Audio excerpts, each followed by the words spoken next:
اعوذ باللہ من الشیطان الرجیم بسم اللہ الرحمن الرحیم السلام علیکم ایھا النبی و رحمۃ اللہ وبرکاتہ۔ آج میں آپ لوگوں کے ساتھ شیئر کرنے والی ہوں درود ابراہیمی کا ایک اور واقعہ، جس کے اندر ایک آدمی بہت پریشان تھا۔ اس کے گھر میں جنات کا بسیرا تھا اور وہ کہتا ہے ہر عاملوں سے علاج کروا لیا، سب کچھ کرا کے دیکھ لیا، پر اب میں تھک چکا ہوں اور یہ مسئلہ میرا حل ہونے کو نہیں آ رہا، تو مجھے کچھ سمجھ نہیں آ رہی میں کیا کروں۔ اب وہ بندہ بہت پریشان تھا، تو وہ ایک بہت ہی کوئی نیک ہستی تھی، ان کے پاس گیا اور کہا کہ میں آپ سے کچھ گزارش نہیں کرنے آیا کہ آپ میرے لیے کچھ کریں، بلکہ میں صرف یہ چاہتا ہوں کہ آپ میرے حق میں دعا کر دیں۔ تو انہوں نے آگے سے اس کو کہا کہ ٹھیک ہے، تم کچھ نہ کرو، میں تمہیں کچھ کہنے کرنے پھرنے کو کچھ نہیں کہہ رہا، لیکن تم بس اتنا کام کرو کہ درود ابراہیمی پڑھنا شروع کر دو، چلتے پھرتے اٹھتے بیٹھتے بس درود ابراہیمی پڑھو۔ اب وہ بندہ کہتا ہے کہ میں نے ایسا ہی شروع کر دیا۔ اب جب وہ ایسا ہی کر رہا تھا تو کچھ ہی دنوں کے بعد وہ بندہ روتا ہوا آیا اور اس نے کہا کہ ایسا ہوا کہ جنہوں نے کہیں حاضری کی اور انہوں نے مجھے کہا ہے کہ تم یہ درود مت پڑھو، یہ ہم بھی پڑھتے ہیں۔ اب یہ بات جب انہوں نے بتائی اس انسان نے، اس نیک ہستی کو، تو وہ سمجھ گئے کہ اگر درود ابراہیمی کوئی جن پڑھ رہے ہیں تو ظاہر سی بات ہے کہ وہ جن سرکش نہیں ہے۔ خیر انہوں نے کہا کہ آپ ابھی درود ابراہیمی پڑھتے جائیں۔ پھر وہ دوبارہ بندہ جب اس نے درود ابراہیمی پڑھا تو وہ پھر اسی طرح اس نے کہا کہ انہوں نے کہا ہے کہ ہم درود ابراہیمی نہ پڑھیں۔ میں نے ان سے پوچھا کہ آپ لوگ تو درود ابراہیمی پڑھتے ہیں تو پھر آپ مجھے کیوں تنگ کر رہے ہیں؟ تو انہوں نے پھر یہ آگے سے کہا کہ ہم ان ہستی سے ملنا چاہتے ہیں جنہوں نے آپ کو درود ابراہیمی پڑھنے کا کہا ہے۔ وہ بندہ ان کے پاس جاتا ہے اور ان کو بتاتا ہے تو وہ کہتے ہیں ٹھیک ہے۔ اب وہ ان کو جو نیک ہستی ہوتے ہیں، جو بزرگ ہیں، ان کو کہتے ہیں چلیں آپ پڑھنا شروع کریں درود ابراہیمی۔ تو وہ بندہ درود ابراہیم پڑھنا شروع کرتا ہے تو جنوں کی حاضری اس انسان پہ ہو جاتی ہے، اس کی آواز بدل جاتی ہے۔ تو وہ بندہ سے وہ پوچھتے ہیں کہ آپ کیوں تنگ کر رہے ہیں؟ پہلے تو جن سلام پیش کرتے ہیں ان کو، پھر کہتے ہیں ہمیں آپ سے ملنے کا بہت شوق تھا، آج ہم نے مل لیا، اور بتاتے ہیں کہ ہم درود ابراہیمی پڑھتے ہیں۔ تو انہوں نے کہا کہ اگر آپ درود ابراہیمی پڑھتے ہیں تو پھر آپ کیوں اس انسان کو تنگ کر رہے ہیں؟ تو انہوں نے کہا کہ وہ جو جن تھے انہوں نے کہا کہ ہم لوگ درود ابراہیمی پڑھتے ہیں اور اس انسان نے ہماری ناک میں دم کر کے رکھا ہوا ہے، اس کے گھر میں موسیقی کے آلات ہیں، موسیقی ہر وقت ہے، اس کے گھر میں شور شرابہ ہے اور اس کے گھر میں گندگی ہے، صفائی ستھرائی کا یہ لوگ خیال نہیں رکھتے، جس کی وجہ سے ہم لوگ بہت پریشان ہیں۔ تو ظاہر ہے پھر ہم لوگ بھی ان کو ان چیزوں سے پریشان ہو کے تنگ کرتے ہیں، لیکن مطلب اس طرح تنگ نہیں کرتے، لیکن یہ ہے کہ ہمارے لیے پھر ہمیں پھر غصہ آتا ہے، کیونکہ آپ سب کو پتا ہوگا جن جو ہے بہت جلالی مخلوق ہیں، تو کہتے ہیں جن کی دوستی بھی اچھی نہیں۔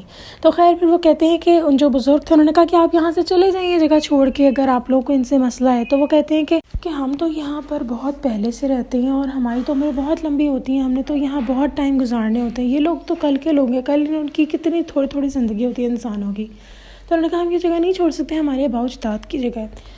تو انہوں نے کہا کہ پھر اس کا حل جو ہے وہ یہ ہے کہ آپ نے کہا کہ اپنے کو صاف ستھرا رکھیں، اور درود ابراہیمی جو ہم لوگ پڑھتے ہیں ہم کروڑوں دفعہ پڑھ لیتے ہیں، لیکن جو یہ انسان پڑھتے ہیں اس کا ثواب ہمیں جتنا کروڑوں پڑھنے پہ ملتا ہے ان کو تھوڑا سا ہی پڑھنے پہ مل جاتا ہے۔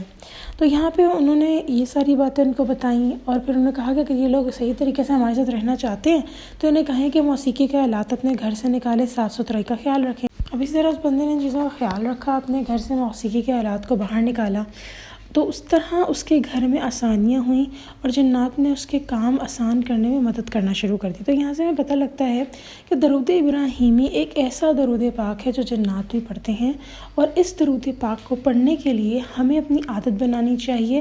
میں یہ نہیں کہہ رہی کہ آپ لوگ ہزار دفعہ پڑھ لیں، اور میں اسی کی ہی ترغیب دیتی ہوں کہ ایٹ لیسٹ 2000 مرتبہ دن میں ختم کریں، نہیں ہو سکتا تو 1000 مرتبہ کریں، نہیں ہو سکتا تو ایٹ لیسٹ آپ لوگ 100 دفعہ تو پڑھیں نا درود ابراہیمی، 100 دفعہ کی تسبیح درود ابراہیمی کی پلیز پڑھنے کی کوشش کریں۔ آپ لوگ خود اس کے جو ہے وہ کمالات دیکھیں گے۔ اگر آپ سے 100 پڑھا جا رہا ہے تو 313 پہ آئیں، کیونکہ 313 جو ہے وہ کثرت کی تعداد مانی جاتی ہے۔ پھر 300 ہو رہا ہے تو آہستہ آہستہ 500 پڑھنا شروع کریں، اور کرتے کراتے ایٹ لیسٹ 1000 کا اپنا گول رکھیں۔ اس کے علاوہ آپ کو جو بھی درود پاک کا چھوٹا سیکھا پڑھنا ہے آپ وہ پڑھنا شروع کر دیجئے۔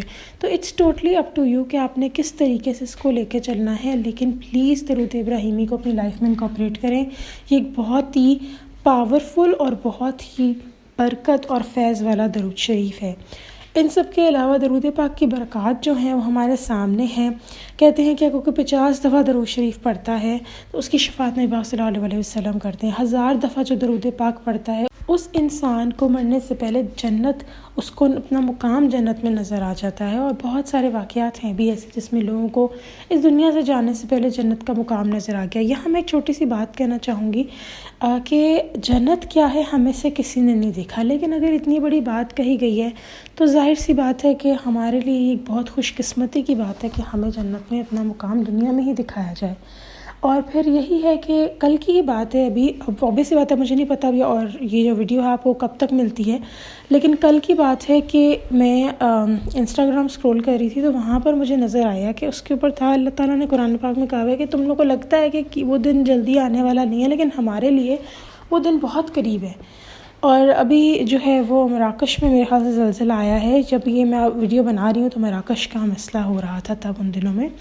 تو یہ ساری چیزیں تھیں and I was pretty shocked at this آیت کہ مجھے تھا کہ ہاں واقعی ہم میں سے بہت سارے لوگ یہی سوچ کے بیٹھے کہ واقعی پتہ نہیں کتنی جو ہے وہ دیر بعد قیامت آنی ہے. ایسے ہی سوچ کے بیٹھے ہوئے ہیں، پتہ نہیں کتنی ہم لوگ کے اکارڈنگ پیڑھیاں گزر گئیں.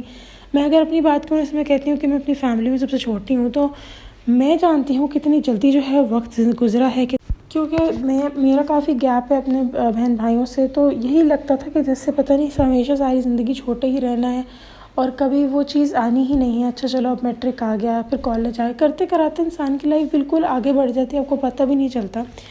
اور ٹو بی ویری پریسائز ایسے ہی ہماری زندگی کا بھی دن ختم ہو جانا ہے. جیسے میرے والد کی جب ڈیتھ ہوئی تھی تو سب سے پہلی چیز جس چیز کے اوپر مجھے ایک دم سے وہ کہتے ہیں نا کہ ریئلائز ہونا، دیکھیں ایک ہوتا ہے آپ کو چیز کا پتہ ہے، ایک ہے ریئلائز ہونا. وہ جو ریئلائزیشن ہوتی ہے نا، کسی چیز کا احساس ہو جانا، وہ ایک بہت بڑی نعمت بھی ہے. اور وہ ایک ایسی چیز ہے، اگر اچھی چیزوں پہ ریئلائز ہو جائے تو بہت اچھی بات ہے، بری پہ ہو تو ظاہر سی بات ہے پھر کیا فائدہ.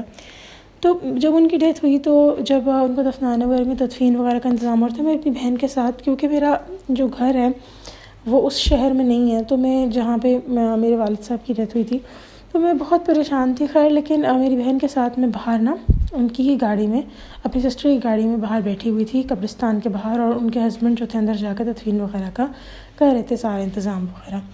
یعنی کہ اس ٹائم ابو کی تدفین ہو رہی تھی. تو میں اس ٹائم جب وہ باہر آ گئے اور ہم گاڑی میں واپس جانے لگے تو 2 منٹ کے لیے میرا خیال آیا اچھا اب ابو کا ایک دم سے اب فرشتے آئے ہوں گے، اب حساب شروع ہونے والا ہوگا. وہ الگ بات ہے، واللہ عالم کیا معاملہ ہوا ہو ان کے ساتھ.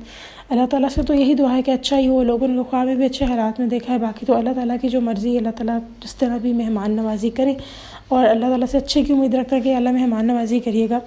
لیکن یہ خیال جب مجھے آیا تو 2 منٹ کے لیے، حالانکہ مجھے پہلے بھی پتہ ہے کہ جب انسان کو دفنا دیتے ہیں پتہ نہیں کتنے قدم چل کے آپ آتے ہو تو فرشتے آ جاتے ہیں قبر میں، مردہ اٹھ کے بیٹھتا ہے اور اس کے بعد اس کے سوال جواب ہوتے ہیں. تو میرے لیے یہ چیز پتہ تھی، لیکن اس ٹائم جب میں نے اپنے والد صاحب کے بارے میں یہ بات سوچی تو مجھے کافی ایک دم سے ریئلائزیشن ہوئی، اور میں نے کہا کہ ہاں یہ ایک زندگی، یہ حقیقت ہے. کبھی سوچا ہی نہیں تھا کہ اچھا کبھی والدین نے بھی جانا ہے اس دنیا سے. بالکل یہی ایک طریقہ ہے کہ آپ لوگ اگر اپنی لائف کو اس طرح ریئلسٹک ہو کر تھوڑا سا لے کر چلیں تو آپ کو دنیا کی پریشانیاں بھی زیادہ نہیں لیں گی، اور دنیا کے معاملات جو آپ لوگوں کے ساتھ کرتے ہیں وہ بہترین طریقے سے کریں گے.